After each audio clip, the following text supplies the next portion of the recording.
Billy Graham's sermon, 8 types of people you should not help. All right, let's play this. Let me tell you something about helping others. It's one of the greatest expressions of humanity. All right, let me rewind that. Okay, here we go. Let me tell you something about helping others. It's one of the greatest expressions of humanity. Extending a hand to someone in need speaks volumes about your character, your compassion, and your belief in lifting others up. But, and I say this with all the seriousness it deserves, not everyone deserves your help. Sounds harsh, doesn't it? But I'm not talking about turning your back on those who are genuinely struggling, lost, or in need. No, I'm talking about a different kind of person. The ones who will take that helping hand and pull you down with them. The ones who don't truly want help, they just want to use you. So let me make it clear. There are 8 types of people you should think twice before helping. First on the list, the perpetual victim. This person is always in some kind of crisis, always in a mess, but never takes responsibility for their part in it. They thrive on sympathy and attention. They're always facing a disaster, always dealing with some misfortune, yet somehow it's never their fault. You know the type. They're always the ones in trouble, always the ones needing a hand, but when you try to help, they don't just take your hand, they grab your arm, your peace of mind, your energy, and no matter how much you give, they never change. The worst part, they thrive on the attention their suffering brings. They get stuck in a cycle where everything is someone else's fault, where nothing is within their control. You might help once, maybe twice, but when you start noticing the pattern, when you realize that no matter what you do, they stay the same, it's time to step back. You're not helping them, you're enabling them. You're feeding into their dysfunction. It's tough because you want to help, especially when someone is struggling.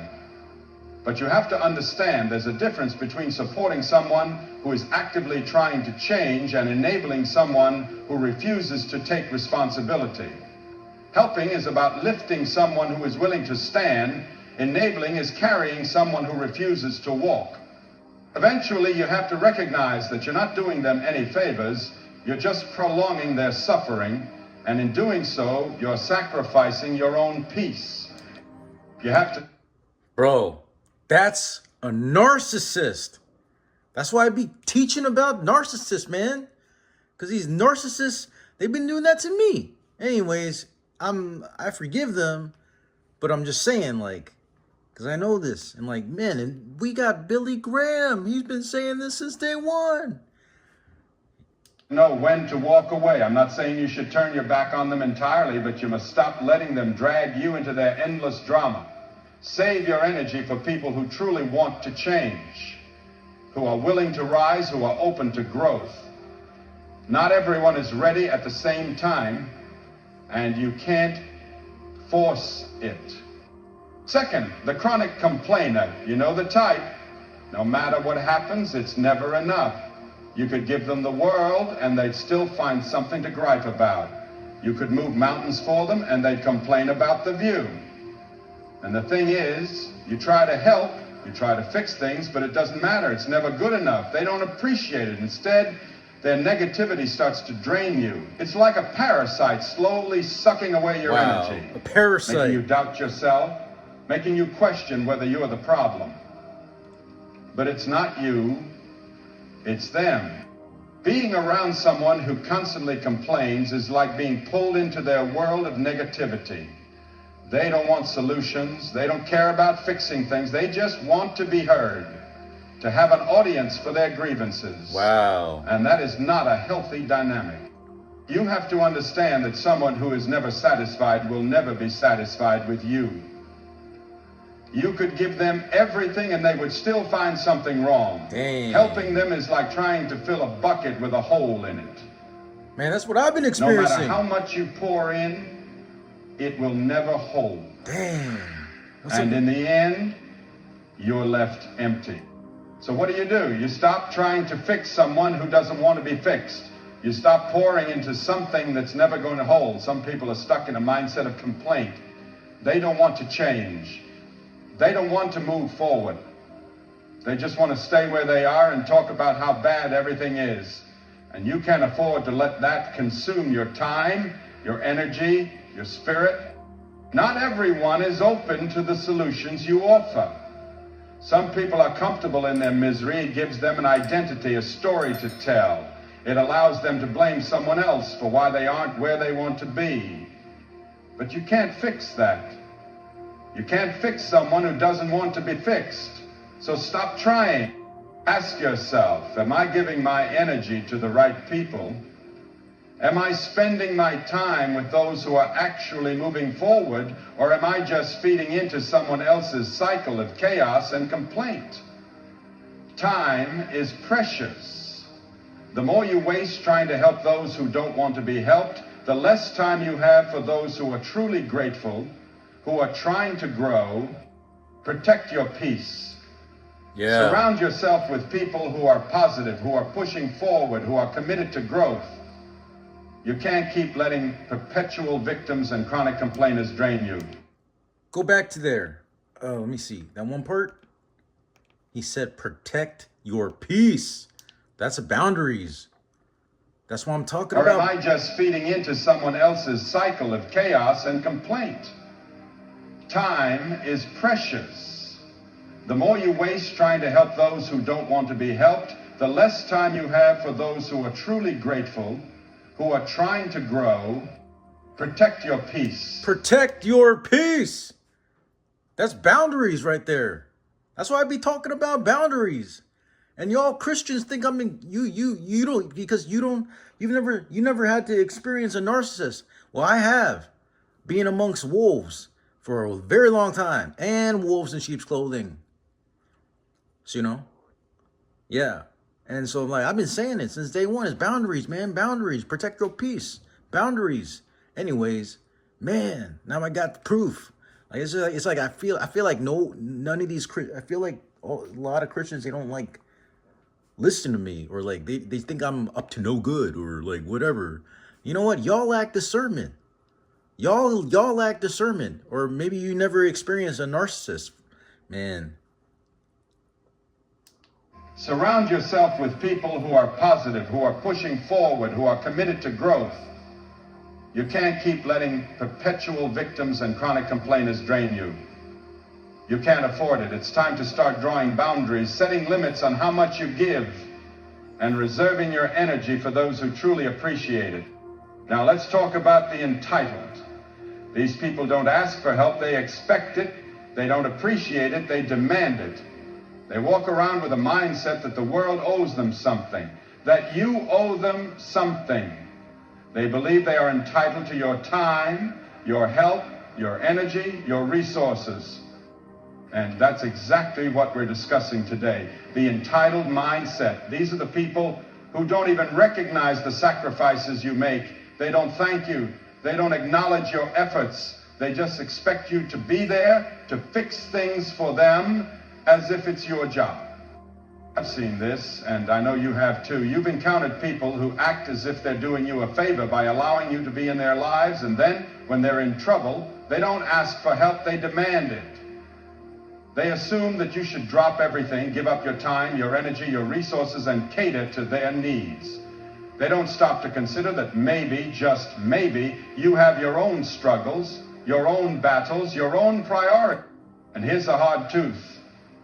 You don't owe them anything. Your kindness is not an obligation. Your help is not their right. If someone doesn't respect your time, your effort, or your generosity, then they don't deserve it. So let this be a wake-up call. You have to set boundaries. Boundaries! You have to recognize when your help is being taken for That's granted. what I be saying. And you have to stop giving to those who only take. There are people who truly appreciate your help, who are grateful for your support. Those who are the working real ones. to better themselves. Yeah. Those are the ones worth investing in. Those are the people you help. So when it comes to serving as a Christian, Those are the people you help, not narcissists. Stay away from them. They're negative. They drain you. So like feels like a waste of time. Yeah, I'm surrounded by narcissists. They're like parasites, man. And so I'm so thanks, man. This is like basically it. This video validates everything that I've been going through. And now I'm like, I don't have unforgiveness, but I'm just saying like this just brings a lot of confirmation. Whereas like the majority of the body of Christ is looking at me like I'm a bad guy, because y'all never had to deal with this. You don't know what's it like when you're being around a bunch of thousands of wolves, thousands upon narcissists and stuff, and trying to like manipulate you like cray. But for the ones who drain you, who demand but never give, who take without gratitude, it's time to let them go. Protect your energy, protect your time, and most importantly, protect your peace. Some people expect you to always be there, ready and waiting to serve their needs, and the worst part, when you help them, when you give and give, don't expect gratitude, don't expect appreciation. To them, your kindness isn't a gift, it's an entitlement. They believe the world owes them, and you're just footing the bill. What? They'll take your time, energy, and resources, then move on to the next person as if it were their right. No thanks, no recognition, no humility. Whoa. When you're done helping, don't wait for acknowledgement. It won't come. Wow. They won't appreciate your effort or your sacrifice because in their mind, they were entitled to it. They needed something and you were just the one to provide it. What the heck? That's the real danger of dealing with entitled people. You can pour yourself into helping them, but it won't change them. Wow, that's crazy. They won't learn humility, hard work, or that the world doesn't owe them. Instead, they'll learn that manipulation works. That as long as they expect and demand, someone will always give. But one day you'll get tired. You'll realize that despite everything you've given, nothing has changed. They're still acting entitled, still expecting more, and you see that you've wasted energy on someone who never intended to learn or grow. That's when you must draw the line. You need to distinguish between those who are truly grateful and those who are just taking advantage. Helping others is a beautiful thing, something we should do for one another. But you must recognize when help turns into enabling. You must see when your kindness is fueling entitlement and arrogance rather than fostering gratitude and growth. There's only so much of you to go around. Your time, energy, and effort are precious. If you keep giving to those who don't appreciate it, you're doing yourself a disservice. Wow. You have to protect your peace. That means setting boundaries and refusing to give to those who see your generosity as their right. It's hard. Saying no always is, especially for those who want to help. But you must learn to say no to those who refuse to learn, to those who expect everything and offer nothing in return. Yeah. Because if you don't, they'll keep draining you, leaving you exhausted, bitter, and resentful. Yeah. So recognize entitlement for what it is. Yeah, like my neighbors, Stop letting man. people take from you without gratitude. Yeah, right there, I said it. Like my neighbors. Stay away from me. Y'all been draining me since day one. All my next door neighbors around me. Stay away from me. Y'all crazy, man. Stop feeding their sense of entitlement. When you help, do it because you want to, not because you feel obligated. Help those who appreciate it, those who understand that kindness is a gift, not an expectation. Help those who are willing to work for it and understand the value of what you offer, and most importantly, protect your own peace. Don't let entitled people wear you down. Because in the end, they won't appreciate it, and you'll be left drained, frustrated, and unappreciated. Learn when to walk away, when to say no, and you'll be better off for it. Another type of person to be wary of is the habitual liar. These people have mastered deception to the point where they can no longer recognize truth. They spin lies so often that even they start believing them. They weave elaborate stories filled with emotion, carefully designed to pull at your heartstrings. They know exactly how to manipulate you, how to make you feel like you're the only one who can help. Their lies are so well crafted that you don't even stop to question them. And that's where they trap you. They are masters at playing on your empathy. They know how to make you feel their urgency, their need. They convince you that their situation is dire, that you are the only one who can step in and make things right. And before you know it, you're all in. You give your time, energy, and resources, believing you're making a real difference. But here's the problem. Habitual liars don't just tell the occasional white lie. Deception is their second nature. They've done it for so long that they've lost sight of reality. When you try to help, you have no way of knowing what's true, what's exaggerated, and what's completely fabricated. And when you finally uncover the truth, that their story was never as dire as they made it seem, you feel betrayed, used. You poured your heart into something that wasn't real. You invested in a lie. Helping someone who operates like this doesn't just waste your time, it erodes your ability to trust. You start questioning everything. Was anything they said true? How many other lies have they told? Before you know it, your faith in people begins to crumble. You find yourself second-guessing every plea for help, wondering if you're being played again. That's the real damage habitual liars cause. They leave a trail of doubt, confusion, and mistrust. They make you question your own judgment, your ability to discern truth from deception. And moving forward becomes difficult because you don't know who to believe anymore. You don't know if the next person who asks for help is genuine or just another manipulator in disguise. That's what I be facing. You've been burned. Look at that. And now you have to be more... Oh my gosh. All these Christians that I meet, I'm not even sure either. Question your own judgment, your ability to discern truth from deception. And moving forward becomes difficult because you don't know who to believe anymore. You don't know if the next person who asks for help is genuine or just another... In disguise, man. Like, real talk. The Christians, I'm a Christian too. We're part of the same body. But you know what? I have to expose this. I got to talk about it. Because that's what edifies the body even better. If I don't talk about these things, no one will know. And someone else might be experiencing the same thing I'm experiencing. But what if, I never mentioned it? That's why it's important to bring light to this. So that the other person who's ever experiencing whatever I'm experiencing, brings more affirmation, brings more validation, brings more like realization. So you don't feel like you're the only one. Anyways, Christian whistleblower. Man, he's the real one.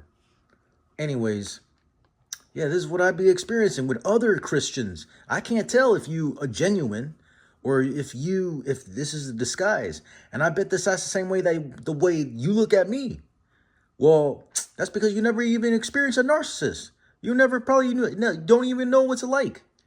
And then when I talk about it, y'all thinking like I'm crazy or something. Y'all thinking like that's that I never heard of that type of stuff, blah blah blah. That's because you don't know. You're probably not that well familiar with some demographics and cultural context from of different things, socioeconomic. You don't even know.